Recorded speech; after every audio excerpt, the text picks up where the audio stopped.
Hello, everyone, and welcome to the Limelight Episode 4 podcast. I'm your host, Lime, as always, and over here is Neko Chef. Hi, everyone. Yo, what's up, my fluffs? Do you ever get in trouble doing that voice? Oh no. But it does freak some people out. I mean, did I ever tell you how I started that out? No, what is it? So my first ever cooking job, it was Five Guys, right? Mm-hmm. And before they actually had me cooking, they put me on the register. And so people would call up, they'd ask for, their food, some fries, whatever. Mm-hmm. I'd be like, Hey, yo, my man, what can I get for you today? Get a large fry, large drink, regular burger? Okay, I got you, my man. See you at the counter. I'd hang up and they just they wouldn't be expecting me at the counter. You would just kind of do that to troll them? Oh yeah. Oh, that's amazing. In the kitchen you gotta make your own fun. Oh yeah, that's true. That's actually really true, so. Oh yeah. Oh. It is. I actually do that a lot too. So I work at a restaurant too, and I mean with my job though, it's like probably the dream job of dream jobs because literally all I do is clean and listen to podcasts in the morning, and then I go home with a free meal. I'm like, oh, it's Ooh. paradise. I mean that's not bad. I wish it was like a full-time thing, but it's not. It's like 1 to maybe 2 days a week, and then like the rest of it I have to work my other job, which sucks because it's outside, and it's like 100 degrees here right now. I'm not gonna lie. Summer is going to be horrible when I have to do events outside, since I made the switch from line cook over to banquet chef at a country club where they have outside events. Yeah, there's only one thing sad though when you work at a country club. You'll never get the 4th of July off because rich people never cook their food for 1 day. Oh no, they already have 600 members booked for the 4th of July. Jeez, sorry about that. I was taking a drink. Yeah, 600 for the 4th of July. Last Halloween. Wait, was it Halloween? Yeah, last Halloween we also had 600 members. Mm-hmm. And for the 4th of July, that's just expected to grow because we got something like 340 new members these past few months. Oh my god, that's a night. See, that's the thing. Like, I don't understand country clubs. I feel like it's just rich people just showing off to each other. Whether it's like a cock measuring contest where like guys have like the wieners out and they're like, oh yeah, look at this one. Oh yeah, look at this one. Like that's just like the entire thing of a country club. It's just showing each other's wieners off.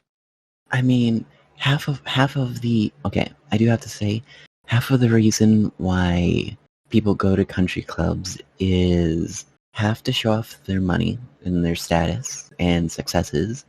The other is never mind. Scratch that. 3 reasons. Mm-hmm. One's to show off, the other's to make connections, and the third is to maintain a above average lifestyle for their family. Oh, I mean, that's true. I guess that is true. Mm-hmm. If it's a network, we need one for content creators, and we need like a content creator country club. Oh You yeah, want- well I have 6 million people. Oh yeah, well I have 200,000 people. Just imagine a VTuber or streamer, content creator mansion. All it would be is just like the male VTubers going up to the female VTubers, and they're like by the swimming pool and like their bikinis, and they're just spamming like booba emotes. That's like all they're doing. Booba, booba, booba, booba. Why is it that? Why is it that I could actually see that?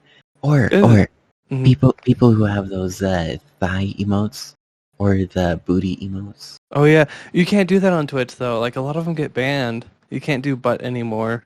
You can't do it unless you're insanely popular. I mean, look at Lost Pause. He still has his, and it goes with his booty smack. I remember there was like one VTuber. He literally has I think his icon because he's a part of like Fuzznet, which is like a music thing, and his icon was literally a tiger in underwear, and they literally declined that because it was apparently too sexual for a tiger to be in underwear. And I was like, Twitch, you're a little weird. Like there's nothing like sexual about it. It's just because like if the tiger didn't have underwear, it would have been fine. But because the tiger was wearing underwear, it's apparently too sexual. It's like that whole Disney thing. If you give any animal eyebrows, Disney can make it into some sort of furry. That's like any movie though. Like once it's an animal character, it's automatically a furry, and it gets as much dirty art and lewd art as possible. I don't even want to get started on the amount of FNAF things that I have seen. FNAF. So FNAF, I don't think is the most like overly drawn thing, but it is definitely up there. Yeah, my fun friend, you have no idea. I mean, don't get me wrong. I do explore. I do explore, despite me not, being more ace than anything. I do still explore the dirty side of stuff, and I'm like, a lot of it, I'm just like, it's like one of those shaking your head moments where you're just like, oh my god, like why do we have this? That's fair, but when you're on the search for premium mecha waifus, and then you get a whole, what was it, 324 pages of FNAF to start with, mind you. I mean, if you can always like read the comments where they're like, I don't understand why these people are sexualizing this because there's like dead kids inside. And I'm like, yeah, you're not wrong, but there's like so much lore to it of why yes and no to it, because it's like supposedly FNAF isn't even real. Like it's just like in one kid's imagination. It's kind of like those, like, so this isn't really a spoiler unless it is, in which case I don't really care because it's FNAF, and who cares about FNAF at this point? But literally, there's like a theory of like that it's like this one kid that got the bite of 87, and then like what it is that he still was alive, and so after that he basically had like all these hallucinations and these thought bubbles. Because think of it, in the first game, if you get caught, Freddy puts a head on you, right? Yeah. So think of it like this. And then, like, in the later games, there's, like, a guy, like, if you open up one of the doors, you see, like, one of the guys getting into the suit. So he has, like, he's getting dressed up and then, like, somebody helping him put the head on. So think of it like that. Like, a little kid seeing that might think, I bet if he puts that head on, he dies. Or he permanently becomes that animal. You know what I mean? I could see that. It's like one of those little kid things where you don't know. It's kind of like if your little kid sees somebody in a fursuit and they take the head off, and the little kid freaks out because the animal is decapitated. You know what I mean? Okay, that I could see. I'm not gonna lie, I didn't really look all too much into the lore. Mm. I mean, I just remember turning on the this school issued iPad that I had back in middle school. Mm-hmm. And just turning on Markiplier's videos and just watching him fluffing rage at the screen. Hello, everybody. My name is Markiplier, and welcome to FNAF at Freddy's. I am the king of Five Nights at Freddy's. Did that make his career, or was he already pretty popular before that? I'm pretty sure he took off with Amnesia: The Dark Descent first, and then he got a major boost with Five Nights at Freddy's. Actually, I think, speaking of like popular YouTubers, I think it's funny how Jacksepticeye didn't even do the Irish voice until like I think a year into his channel or so. Like when if you look up, no, seriously, if you look up his first videos, he doesn't talk with his Irish accent. He's like, "Hey guys, so today we're playing this game. This looks pretty interesting." Like he talks like that because he didn't want to have that Irish accent because he didn't originally want to be known for that, or he didn't like it. It was like something he said in the Super Mega podcast when he was being interviewed, and he said that he wasn't a big fan of his voice or his accent, so he tried to sound as American as possible. And then over time, he started getting more comfortable, and then I think that's around the time he got into that PewDiePie contest. Yeah. Remember? Where PewDiePie was like, I will feature like one person on my channel, and Jack won, and then Jack ended up just skyrocketing after that. That one I didn't watch it, but I heard about it. I mean, I used to watch Jack when like for maybe a week or so, and then like I got really burnt out on him after that because it ended up being like the same video over and over and over. But like PewDiePie and Markiplier kind of run into the same problem though, where it's like they play a game, they scream, they rage, end game, go to another game, do the same thing, as many times every day. That's fair, but I think that Markiplier, I think Markiplier kind of it took longer for him to get to that point, Mhm. to get to any sort of repetitive stuff, because I mean he started off with horror content, right? Yeah, so he's been known for like the horror content, if I remember correctly.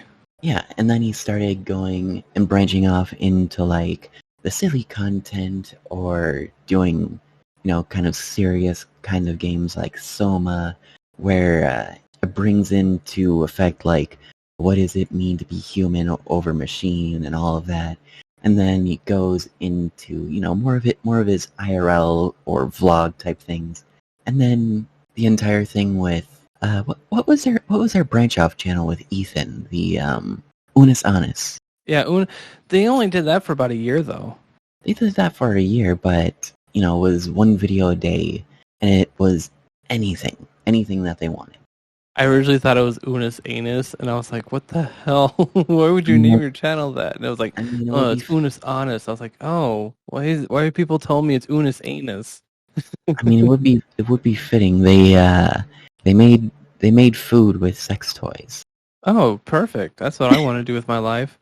Chef, that's your catch. That's what's going to make you famous. Oh, Yes, you're going to do that. You're going to get a Bad Dragon sponsorship, and you're going to do that first thing. No. Yes, you are. That's your claim to fame right there. No! Or there's actually an old commercial. I'll have to send it to you later. It was exactly like that. This like woman like wakes up, she hears like buzzing around her house, so she's like looking for a fly. And then she comes to the kitchen, and it's like her grandma. She's making cookies, and she like holds up the silver bullet, thinking it's like a mixing thing because it's vibrating. Oh no! Oh no! Yeah, I know. It's like No. I've seen so many people who do that. I'm like, ew. Those are some fishy cookies. Oh, fluff, no. Speaking of cookies, I did my my chaotic neutral deed for the day. What'd you do? So tomorrow there's supposed to be an event at the country club, and there's going to be a lot of families there. And of course, all of the cookie trays usually go to the kids, right? Mm-hmm. Okay, and just to be clear, there's no allergies. Otherwise, it would have been written on the board, and that's something that they have to say way before.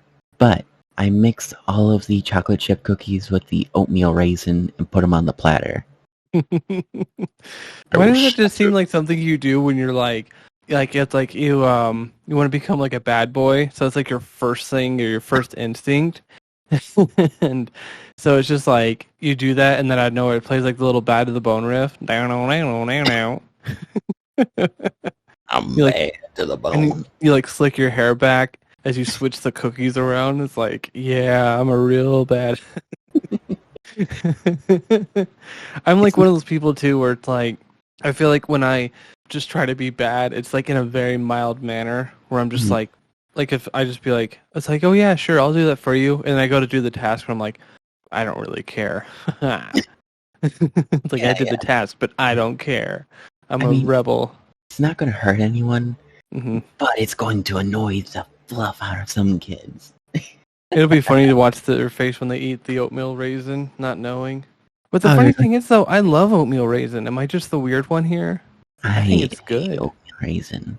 I like it. I accidentally. That's the funny thing. I was one of those kids that happened to me where I grabbed it thinking it was chocolate chip. I took a big bite and I was like, huh, not bad. And I ate it, and it was funny though because somebody did that to me on purpose, where they were trying to give me it saying it was a chocolate chip, and then I ended up liking it. And they're like, oh, it backfired. Okay.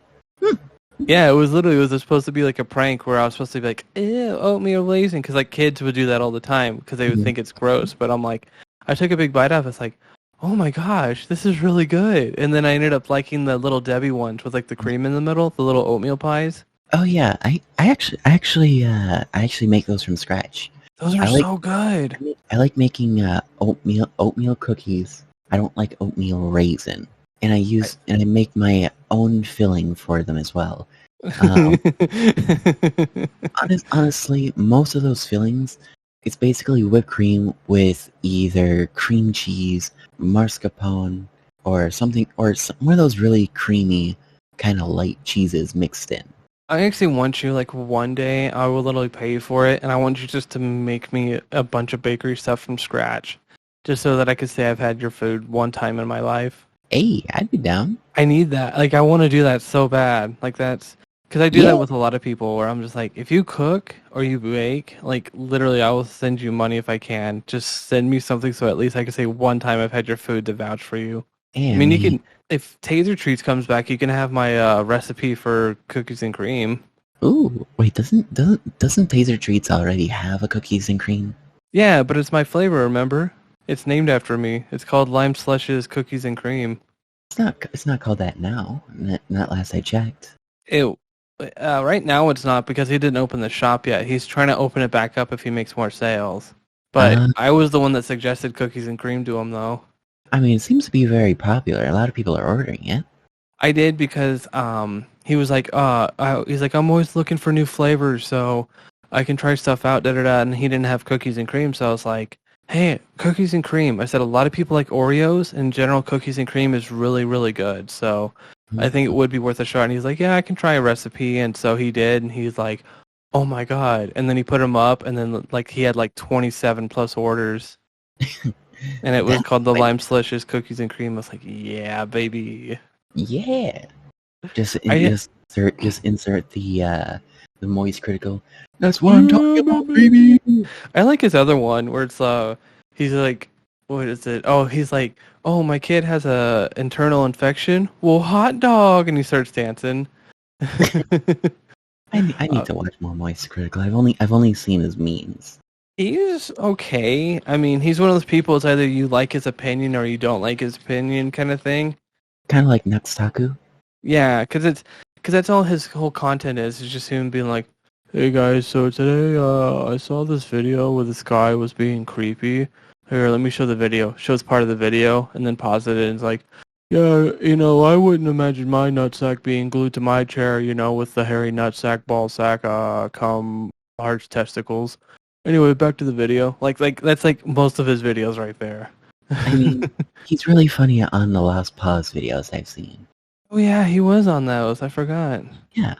Oh, especially on his birthday video. That was fluffing hilarious. I mean, don't get me wrong. I'm not making fun of him or say I hate his content. I'm just saying it's like after you go and like on a binge watch of like when he reacts to stuff, it's like the same thing over and over. But at least he has some differences where once in a while he'll like go out of character and like yell or something. But it's like past that, it's like a majority of his stuff is just kind of the same. But it's like, he does what he does. Once in a while he is mildly different or he does help people. So why not? Like I liked his whole arc with the guy that had the rain umbrella or the air umbrella. I can't remember the name of it, but it was like this guy literally invented one for this one guy who had been asking for over a year for it, and then Moist Critical helped find the guy, and then they all got together just to try out the umbrella. His name was like Michael Backer or something like that. It's a whole interesting story. It's on his channel if you ever get bored. I mean, he makes some cool stuff, but honestly, if I ever tell people where they're like, I'm bored and I need to watch a video, I just tell them to watch the Chris Chan documentary because Chris Chan is probably like the most interesting person on the internet. Granted that he's in jail right now. Okay. Have you ever heard of Chris Chan? I believe I've heard of them. I haven't really dived into their content. Oh my god, you would love Chris Chan. He is a mess. I mean, it's she now, like he transitioned, but there's like a whole lore before they transitioned, and it's just out of this world nuts. Oh, okay. Also, was it your favorite Martian did one? Not your favorite Martian. Mars Gamer from Mars. That's what it is. He did a 5-part series for it's like 5 hours long to watch the whole thing, but it's really interesting. The person is just nuts. It's great. Like they literally have this theory of like an interdimensional divide where the cartoon world and the real world will have a huge war, and and then Chris will be Jesus Christ in that new world. And it's nuts. It's absolutely intense, and it's great to watch. Man. Send me their link later. I will. I mean, But yeah, no. It sounds like If anybody who watches Christian, and if you guys are listening to this, don't say anything to Chef. But let me tell you, you're in for a ride. I'll have to die. Yeah, I'll have to look for myself. It seems like they seem like one of those content creators that you have to watch them in order to actually experience the content. I think, really speaking some more on content, you know, one thing I think a lot of people get discouraged about is like when there's somebody who's like, I want to make content, but I'm starting like this year, or I'm starting really late, and I'm like, that doesn't mean you're not going to get anywhere. Like, I've known people that literally started a channel, played like a brand new game that had just come out, and their channel like skyrockets to 1,000 people, like 1,000 subscribers, just because they're playing a new game at the time. Oh yeah, but it's also, like I said before, it's also how you handle the content. Like, True.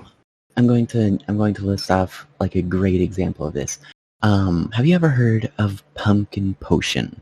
No, do explain. They're a 1920s themed VTuber, you know, kind of like Betty Boop and all of those. Mm-hmm. And they used to be like a community manager for AAA game studios. Mm-hmm. So they knew the ins and outs of like community management and handling content, scheduling, all of those. They started a year after me. And right now they're up to like 100. They're up to like 100 plus views. 90, 100 plus views. They have videos like 3-4 times a week. They play piano. They do games. They do all sorts of things. And it's because she's handling it really well. And while there was some sort, I hate to call it this, but there was kind of like a boon of starting content creation during COVID, because that's when everyone was home, where they were watching a lot more content creation, a lot more shows, all of that. Mm-hmm. But it's not necessarily the time you started. It's what you do with the time that you have, that you start that day. Interesting. I mean, I've known some people that literally just that just get famous and then they don't know what to do. Like, I have seen some people, they're like, I don't know what to do anymore. They're like, I just made these videos for fun, or I stream for fun, and now I'm very popular and I don't know what to do. Oh yeah, that's another reason why I'm grateful that I'm growing at a decent pace. I'd say I'm growing at a decent pace. 417 as of this podcast. Very well. Yeah, like I said, my streamiversary will be here. My second streamiversary will be here in August. So I'm growing like about 200 a year average. If we're doing like a flat rate, but it's giving me a lot of time to kind of process how to interact and handle like chat and keeping a schedule, because right now I'm streaming like 2 times a week, because I'm moving out, and my banquet chef job and all of that, and it's really helping me get a balance between streaming and life, and how to.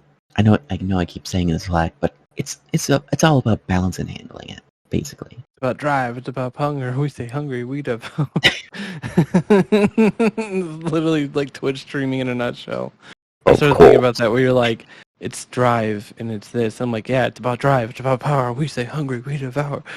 So what's my motherfucking name, Chef? I know I may be a chefy boy at heart, but I do have to say that content creation and streaming and all of that is what I'm supposed to do. I mean, I'm the same way. Like, I'm a very comfort, chill streamer. Even now, recording this podcast, as you can tell, it doesn't get loud. It doesn't get, like, for some people, it's like, it doesn't seem like there's too much excitement or da-da-da. And I'm like, it's the chill cast. Like, that was kind of what I settled on when I made content. Because I did make content before Lim3Light. And I literally had, like, nobody going to my streams. I literally had maybe 3 people stream, if that. And, in general, I just was not doing good.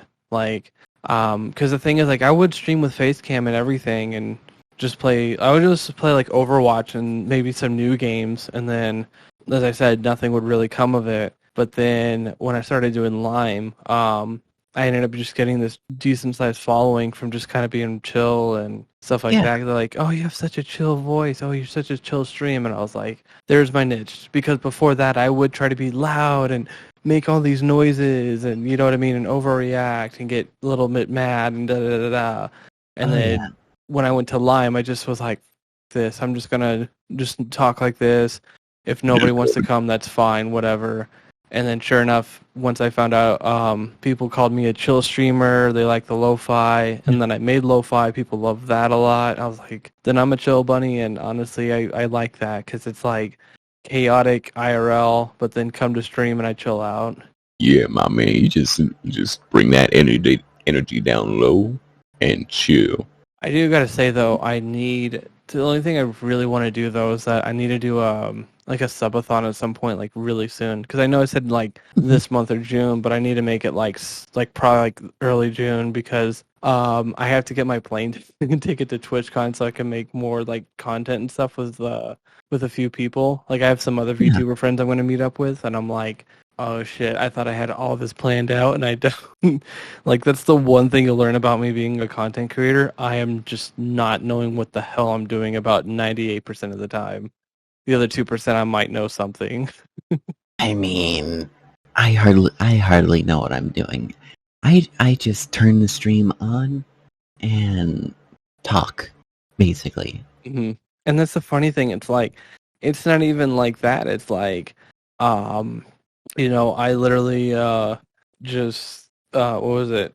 I literally had to turn on my OBS, and either OBS isn't working, it's lagging, or something's not reading right, or something's not working right, or I'm lagging, or my stream shuts off, and I'm like, I wish I could just be a play and go streamer, but just I'll press play and then everything just gets destroyed. And I'm like, I'm just not fit for this.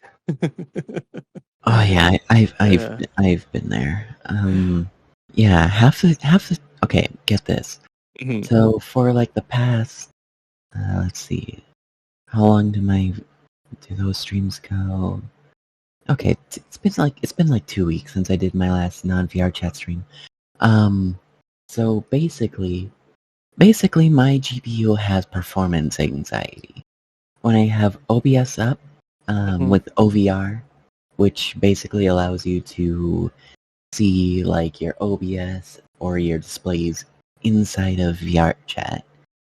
I can have all of that running for chat when I'm live, but like the moment that I don't have it up, everything crashes.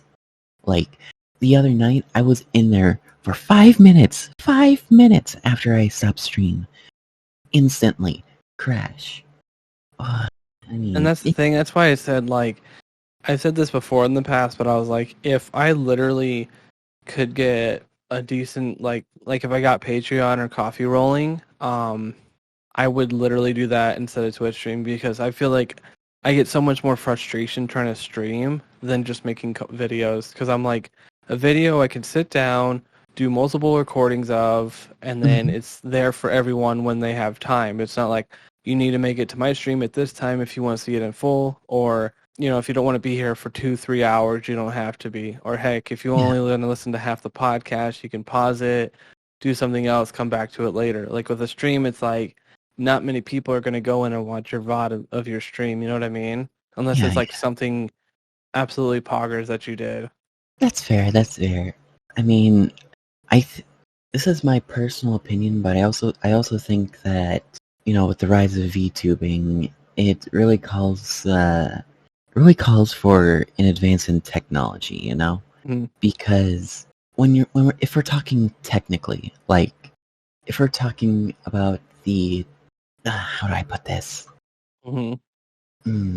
Electronically, technically, it's the most advanced kind of streaming, other than actual space streaming and stuff like that, but content creation streaming, because not only do you have OBS up with external plugins like Stream Elements or Streamlabs or something like that, but you're also running software that's using facial tracking in order to move a 3D created object to move exactly like you are.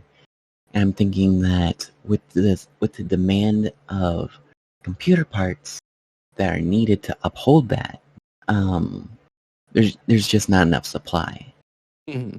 Oh, and especially since like 2020 when the Valve dropped. Wait, was it 2020? I know that's when it got popular. When was the Valve Index release? The Valve Index was like what, like 20? Wasn't that like 2019? I thought I could have swore. Valve Index release date. Yeah, June of 2019. Yeah, I was right. When the Valve went public with its headset, Mm-hmm. that's when all of it started. Because I remember starting with my first VR headset. It was a Windows Mixed Reality Odyssey Plus, Mm-hmm. and at the time that was like $300, and it was before the Valve dropped. And it was like 2 days after the news of it and the pre-orders dropped that it was completely sold out. And that's when I think the market, completely changed, because suddenly you had people buying like 5 or 7 of these and then trying to sell them back as scalpers at like 100, 200, 300 times the 100 to 300% of the price. Mm-hmm. And the same thing kept happening over and over. Like the 30 series of GPUs, you still can't get those, and it's 2022 now. True. Oh my gosh, it seems so much frustrating now for the markets. You know what I mean? Mm-hmm. Yeah. On top of that, it goes the same for virtual media as well. Because think of it. How many games were released this year already? And like hundreds. I'm talking like AAA games. Oh, AAA games. Oh, not as many. There hasn't been like a giant market for like huge ones this year, or if there is, like it's like they're reviewed or they're played and then they're never talked about again. It's very strange. Yeah, between this year and last year, there was like what was that one Diablo-like game? I'm actually not too sure. I don't really play Diablo. Tale something. Mm-hmm. I'm not even gonna bother looking it up. There was Valheim. There was Battlefield 2048. Was it? I'm not sure. Like there was Halo Infinite. Cyberpunk. Oh, Cyberpunk was a piece of shit. Oh yeah. All of those games are already dead. Oh, also Dying Light. Dying Light 2. Oh my god. I'm so sorry I'm laughing over it, but it's just I actually got to play. I was so hyped for it, and Fluffy let me use his Steam to do it. Mm-hmm. I played it like 5 minutes of it, and it was so glitchy and slow. I was like, this game fucking blows. Like, my computer's up to standards and everything. I ran it on low, I did everything, and it still just did not want to run. I'm like, this game fucking sucks, dude. I mean, it's better now, but I don't think they should have released it when they did. I mean, they lost so much money doing that. Oh yeah. I mean, they literally had lawsuits. They should have just held off for another year. I mean, okay, I get it that it was developing since like 2016. I remember seeing the trailer on the PS3, I believe. Was it PS3? May have been the PS4. It had to be the PS4 because if it came up for the PS3, then it would just it would look like a PlayStation 1 game. And knowing that their frame rate is. But even still, they had all of that time, and I get what they were trying to do, but right now it's basically cyber washed version of what's the name of it? Grand Theft Auto 5. Oh, a GTA clone? Yeah. I mean, think about the layout, and then think about how they built their open world. If you played that far. Every game tries to be a GTA clone at this point. That's they're like, oh, it's that was a big problem with game reviews for a while. They were reviewing grade A, AAA games. They would just be like, no, comparing this to Grand Theft Auto 5, comparing this game to Grand Theft Auto 5, and they would just do that constantly. Mm-hmm. Or they'd be like, it's like, oh, it's just a GTA clone, and all the reviews would be like that. And it's like, not every game is a GTA clone, you stupid clowns. Stop. I hate it. I do have to say though, that with the failure of AAA games these days, and actually capturing their audience and giving what they want, because let's be honest, all of those game companies, they're run by bureaucrats now. They just want money. They don't actually care about the games. Mm-hmm. And it's really an opportunity for the indie games to make their shine. Like for example, Undertale, when that was just a small indie game, or Among Us. Those started off so fluffing small, and there's Undertale is one of the is it one of the biggest selling games now? I think I It's heard up something. there. It's definitely up there. And for a while, you could not turn your head 20 degrees without seeing an Undertale reference for a while. That's me, Sans Undertale. Undertale. Oh my gosh. I'm sorry, I just think of all the fucking Undertale memes and they make me so happy. I don't even understand half of them, but they make me laugh for some reason. I think the Undertale sequel Mm-hmm. sparked a whole new wave of furries though. Honestly, if you want to know, the biggest furry trend was either My Little Pony or FNAF. I think both of those just created so many furries. Because it's just, if you looked, it was if you think of copy clones, like characters that look similar to a copyrighted character, it would either be, I would say the winner has to be Sonic though. You will if you literally type in your name, you'll find the Hedgehog. If you type in insert first name the Hedgehog, you have a high chance at finding somebody's OC. I did it, and I think I found 3. The Sonic fandom is so massive. The Sonic fandom, unless you're actually in it, is like a sleeping giant of a fandom. You don't really see many people going out of their way and, talking all about it. But it's one of those fandoms that is just so vast. You couldn't get through half of the amount of content that's OCX Sonic or whatever, or any of that, and make it out alive. I gotta admit, the thing is that I've loved Sonic games since I was a kid, and then from there it just is I still like them, but I don't play them to where I'm obsessed. There's some people that play all the games, they do nothing but talk about it, they talk about how they've declined and da-da-da-da, they nitpick at everything, and I'm like, people, just play the games. I mean, they're made for kids. These are either that the little kids will play it and they like it, or they don't like it and they get and they do something else. Yeah. It's not meant for adults to take it and be like, this is not good, this isn't good, they messed up here. And it's like, oh yeah, it's not, it says rated E on the box, just saying. At least I think that was, early 2000s at least. Because... I mean, I did play Sonic Forces on stream. I love that game, despite how many people hate that game. Yeah, because I think that was it Nintendo made Sonic, right? Mm-hmm. Yeah, Nintendo. They're going for an all-encompassing kind of market. Mm-hmm. Kind of like Animal Crossing. Let's be honest. Everyone knows a person that has Animal Crossing. That's true. That's a big market right there. Mm-hmm. Mm-hmm. Oh, I'm sorry. I'm going to take a quick breather. When we come back, we will continue the conversation of Animal Crossing. All right. Yeah, I'm going to go to the bathroom real quick. Okay. Yep. Be right back. This portion of the broadcast was brought to you by GreasyGamer.com or GG.tv.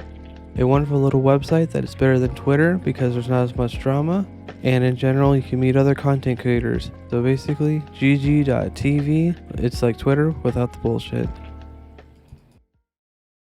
This podcast was brought to you by Freshen Up Hydration. Freshen Up Hydration is a energy drink and hydration formula service that gives you plenty of energy without the crash and the chalky taste, and hydration to help you get all your electrolytes back into your system. I was happy enough to try out their War Cherry and Lemonade recently, and let me tell you that both of them tasted delicious, and the new War Cherry honestly is probably one of the best energy drinks I've had in a long time. So try Freshen Up Hydration and use code LIME-SLUSH, that's LIM3 slush, and it is worth every single cent. And we're back. Jeff has emptied his bladder, and we are ready to keep talking. Yeah. And I got myself an energy drink. Ooh, what'd you get? My current favorite monster, which is Monster Energy Nitro Super Dry.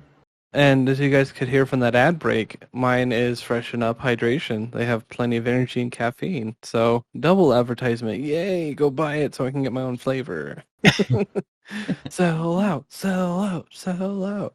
Sell out, sell out. Hey, worth it. Honestly, I feel like in this day and age, it's okay to sell out a little bit as long as Maybe you a do little it bit. respectfully. Because it's just, I think like back in the early days, the reason why it was so bad was because it's like, oh, you have to make money this way. Ugh. But it's like now it's like, if you don't at least have an advertisement or some kind of sponsor, your content will not survive as well. Oh yeah, you gotta sell yourself. And You have to. yeah. So. And speaking of selling yourself, let me just slip this right in. I am also sponsored by HelloFresh. If Can you you t- use what? Tell me about HelloFresh a little bit, so we don't go too on about it. But tell me about it. HelloFresh is basically a ready-to-order meal plan. Mm-hmm. Basically, what you do is you select the number of people that you are serving, which goes as low as 2 and up to 4. And then you do it recipes per week. So if you want to, kind of budget your weekly finances and do this, because they do these exact. So Ooh. if you buy one of these plans and you select like two people for 6 weeks, I mean 2 people for 6 recipes a week, you'll get 12 recipes. And currently, if you use my creator link and use the promo code POGSE6848, you'll also get, 7 to 26 free meals with your purchase, plus free shipping, and then 3 extra surprise gifts. Beautiful. And Definitely then, try it out, guys. Help support the Chefy boy. If I have Freshen Up, he definitely needs his sponsorship as well of HelloFresh. Freshen up the stream, huh? Freshen Yeah. up both of us. Hey, Hey, you fresh? Hey, you freshen us up. I'll get the food. hey yo. Oh man, but Yep. no, it's funny. I was like, oh, we'll talk about Animal Crossing when we come back. I'm like, I don't want to talk about Animal Crossing. I don't want to talk about. I've never played Animal Crossing. I don't even know what to say about it. I know that's what I was thinking about when you were coming back from the bathroom. I was like, I don't know what to talk about. I don't know what to say. The cat dancing. It's funny because it's dancing, right? Like there's Right. nothing bad about it. It's just dancing.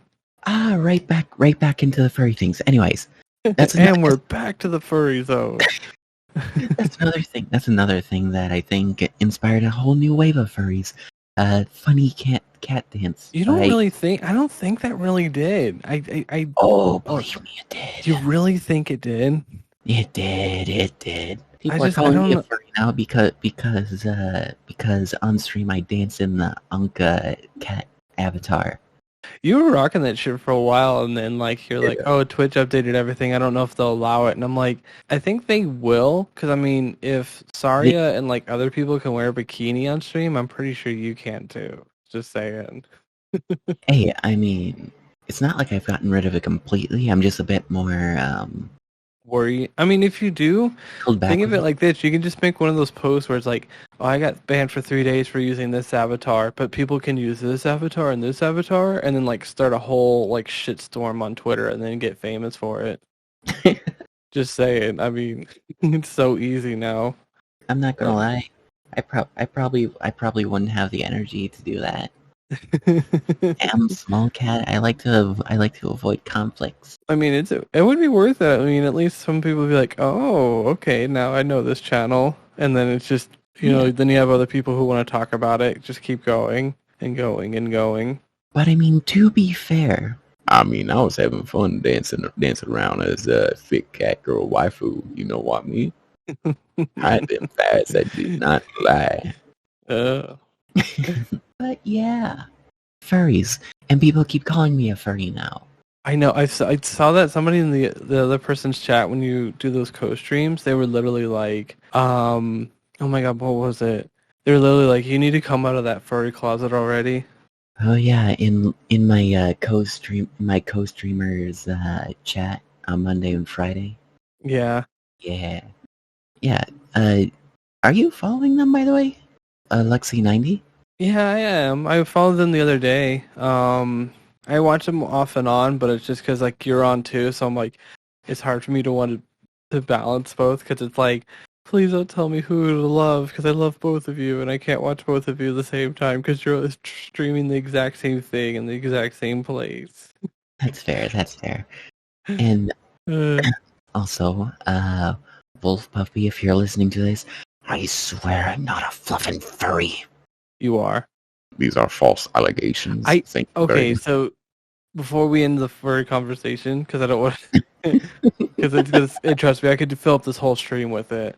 I actually get called that a lot, believe it or not. A lot of people are like, "Oh, you're a furry," or like I'll get called out for being a furry and stuff like that, and I'm like, it's a yes and a no for me because I don't. I was like, yes, I mean I like the community in some aspects, but at the same time, I'm not like constantly getting pictures of Lime or seeking out other furries and you know what I mean and like looking through and be like, oh, I need to make more furry friends and da da da da. I'm like, I feel like furries like they'll do a lot more for the community itself, and I'm like, I just stream and make content as a green bunny. Like, I don't really have Lime as a character. Lime is just me, just so I have something on screen.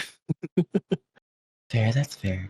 hmm But to be fair, you err more on the side of anthropomorphic animal over hmm what are they called?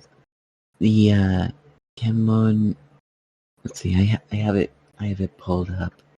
Kimon Mimi? hmm I don't know. I don't Japanese. I'll post them. I'll post the word. And so, like, that's the funny thing. So someone's like, "Oh, so what would you?" It was like, "Would you ever go to a convention?" Da da da. And I'm like, I don't really know. I mean, I could try it once, but a high chance I probably don't like it. I could. I'll probably go and just feel so out of place. I'm not gonna lie. I can't really go to conventions alone. You know. You have to go with people. Like that's why I said I'm trying to go to TwitchCon, but I have other VTubers going though. Exactly. Like I want to say who they are, but I don't want to spoil it. I kind of want to keep it a secret for the videos and stuff. yeah. But like, yeah, I can't do that shit alone. Because then it's like if you go alone, then it's a lot more awkward. Because then you just feel so singled out. Oh yeah. And you always get weird looks just going up to people asking them if they want to do an activity. Like, I mean, say you're at an anime convention. There are people that like anime, and here you are trying to interact with fellow anime fan, and they look at you like you're the weird one. My fault that we're both introverts. I don't know. Like, I know there's like some people that they do go alone, but then they like it because they just do a few extra things and then they just kind of chill out the rest of the time. And I'm like, I mean, whatever's comfortable for them, but at the same time, I'm just like, Huh. huh. I don't even go to conventions that much though, because I believe it or not, I'm not like one of those people that's like, oh, I need to be around a lot of people all the time. I'm like, after a while, I'm just like, there's too many people, too Fair. many people here, Yeah. too many cooks, too many cooks. Too many cooks in the kitchen. But to be fair, I'm not gonna lie. If it's like just one or two people with me, that is like the perfect kind of group to go to a convention with. It has to be your very close friends, like your really, really close friends, like people you would trust with your life. And I say that because you literally have to, like, because here's the thing. When you go to a convention, you're basically trusting them with your life mildly, and it seems weird to say this, but hear me out. It's because these people have to look over you as you're looking over them as well. Because if something happens, let's say you get sick, you get hurt, maybe you get lost, or you have so much anxiety going on. Like if you go to a convention that shit happens to you, then you got to go to your friends immediately or like text them like, I need help. If you do it by yourself and then your anxiety and stuff kicks in, then you're just going to look like a weird guy having a spasm in the middle of a convention. You know what I mean? It's like, Yeah, I oh, can what do see. I do? So it's like, and also just in general, it's funner to go because then you have more stories to be like, Mhm. oh yeah, do you remember when we did this thing a few years back? Oh, I'll never forget it. You know what I mean? So it won't be like. So one time I went to a convention and it was fun. I went to a con booth and then I bought stuff and then I got pictures with anime girls and then I went home and it was a good weekend. You know what I I mean? I do have to say though, you're also trusting them with all of the, how do I put it? All of the weirdness that you have as well. Hmm. So instead of putting it like someone that you would trust with your life, because everyone has someone that they would trust. Well, almost everyone at least has someone that they would trust with their life, be it a friend, family, something like that. Bring someone that you would trust with your internet browser history.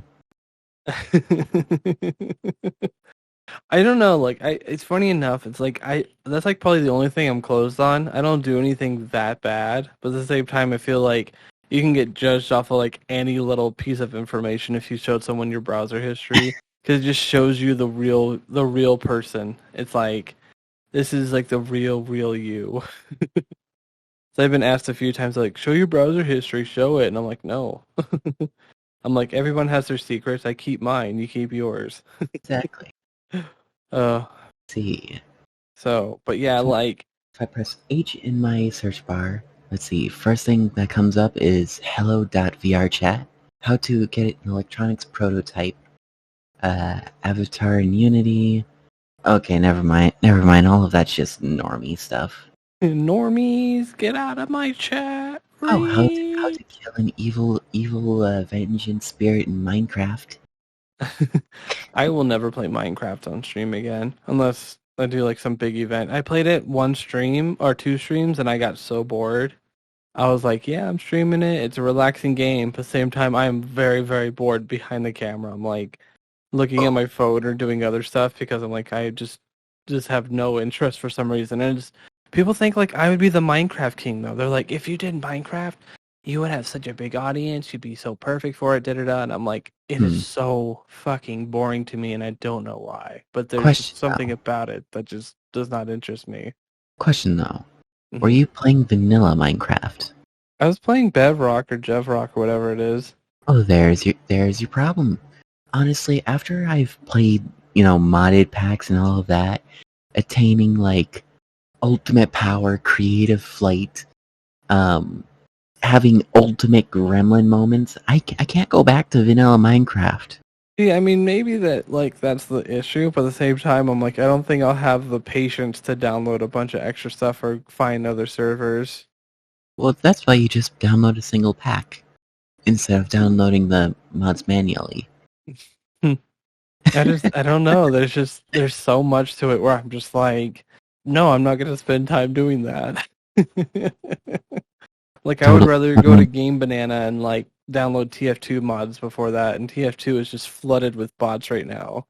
Totally not me trying to convince you to play Minecraft sometime. Just download CurseForge and then download the pack. Then you're ready to play. Yeah, I mean, it's just like, Overwatch 2, and this is totally me not switching conversations for you to play Wrecking Ball and Overwatch 2 when it comes out. Hey, I mean, when it comes out, you better believe I'm going to be returning to Overwatch. Do you know how many people I made salty with Wrecking Ball? I do that with Junkrat. I can literally just make people very, very upset and not want to play the game when I play Junkrat because I know, because they're like, oh, you can't aim with Junkrat, and I'm like, hey, check this out, and I'll literally like bounce them up and then shoot them twice in the air, and they're like, how are you gold? I'm like, because this game is not fair. If the other fucking like 5 people suck, then I'm pretty much stuck here, and that Oh yeah, happens a lot. oh yeah. But very selective times. Like when you get that like 10 seconds of fame when you're actually popping off. Mhm. Oh my fluff, there is nothing better than that. I got like a fluffing 6 kill once with Wrecking Ball. I was so proud. I'm so mad that I didn't save the clip from that too. Because Mhm. you remember the recording studio map, right? Yes. And you remember like on the on the third place at the what's it called? The thing that moves through the map, the objective. Yeah, the objective. It stops for the third time before it gets to the fourth, and then they win. There's a little blue area off to the side, right on the inside of the door. Everyone was, trying to fight everyone from there since it was, a little bit lowered, so there was less area for us to shoot them. I come in with the fluff and ground. Wait, is it called ground? No, the pile driver. Send them all up into the air. Launch the minefield, and all of them were stuck there. I killed them all at once. My fluff, I swear. My favorite thing I did when Wrecking Ball first came out was to play Zarya Wrecking Ball, and then every time Zarya grabbed, you just drop the mines if you get a bunch of people in there, and then it just kills them all instantly. Or if they do move, or if they do try to get out, then they end up hitting the mines anyway. Oh, that's actually such a good idea. I've done that a lot. That's what I did when the game first came out, and then I stopped doing it just because Wrecking Ball and Zarya is a little harder to play now because of nerfs and balances and stuff. But no, the funny thing is, if I could go back in time and play Overwatch again, I would have played the hell out of Zarya, because like Zarya is just a solo carry if you know how to play her right, and like multiple people have shown why she is, because you literally can get stronger. You can literally just bubble yourself when you need to, and bubble others, and you would literally are just a one-person army.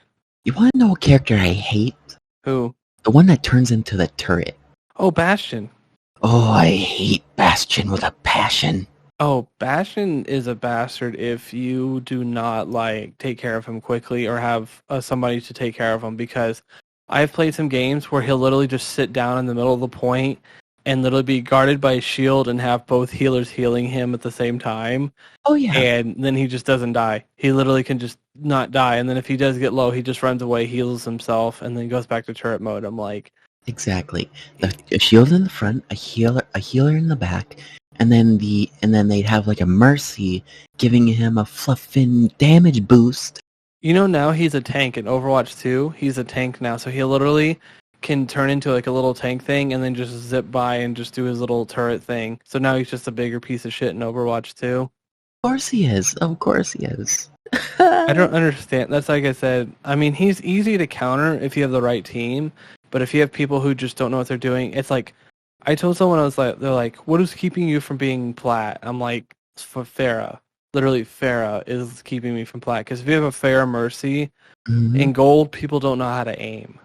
So you can't shoot those girls out of the sky. You will literally fuck for the whole game if they know what they're doing. Now, sometimes I've seen people run Pharah Mercy and the Pharah sucks ass, so you're fine.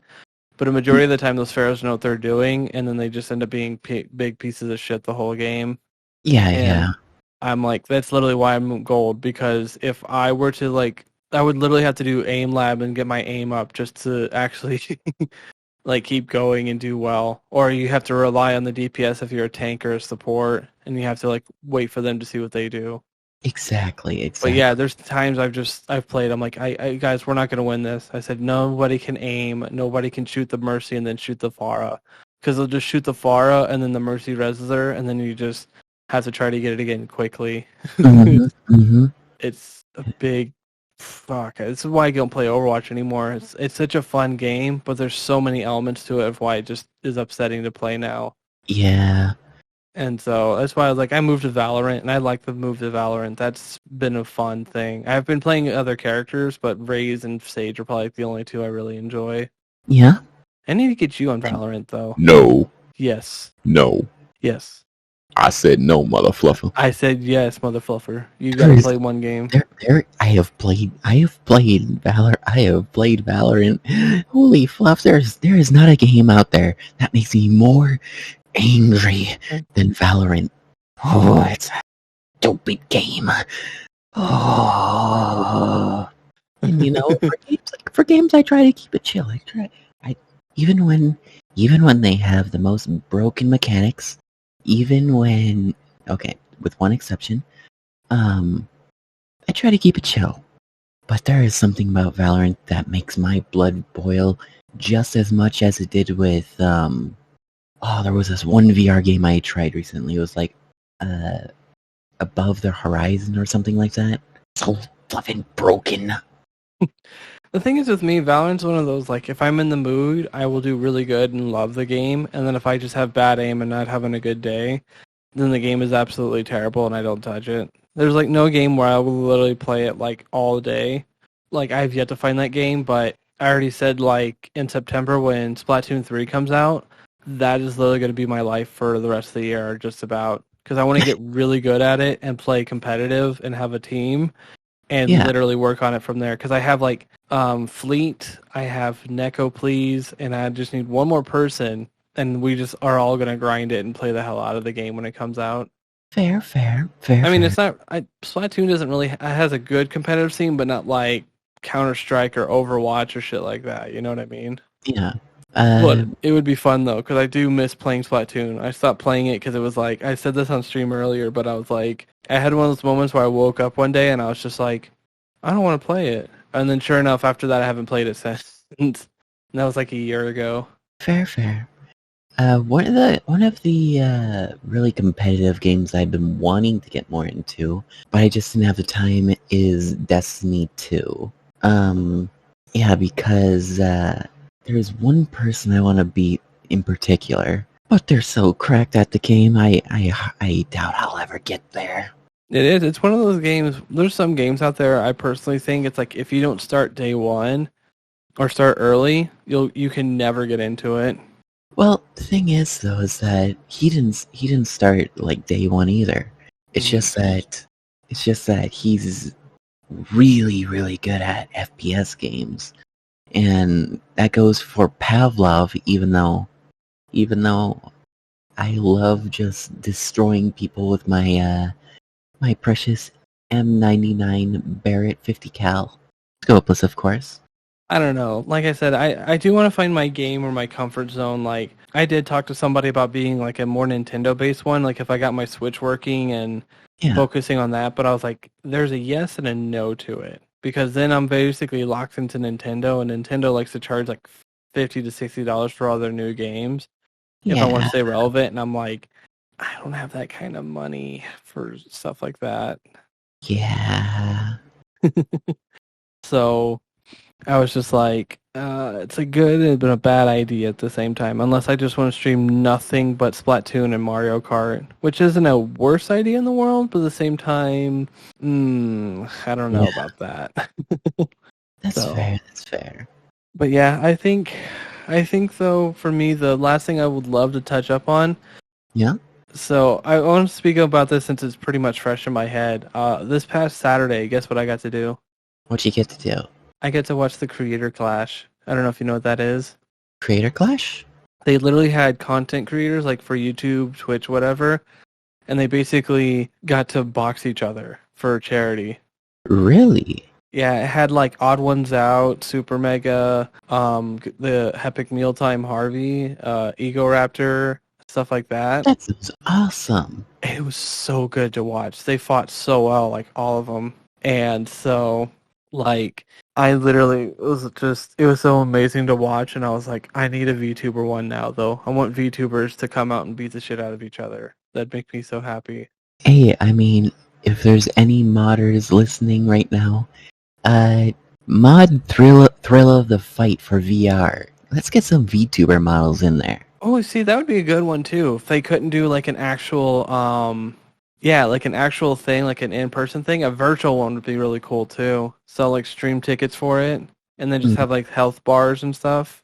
Yeah, and Thrill of the Fight is the most realistic one I've seen. See, that's what I'm saying, because then... Yeah, because then we do the same thing. We just do it for charity, and then when you get some... I think you get a few popular ones, and then you get maybe some up-and-coming VTubers or something. Like, people who really want to try out. Yeah.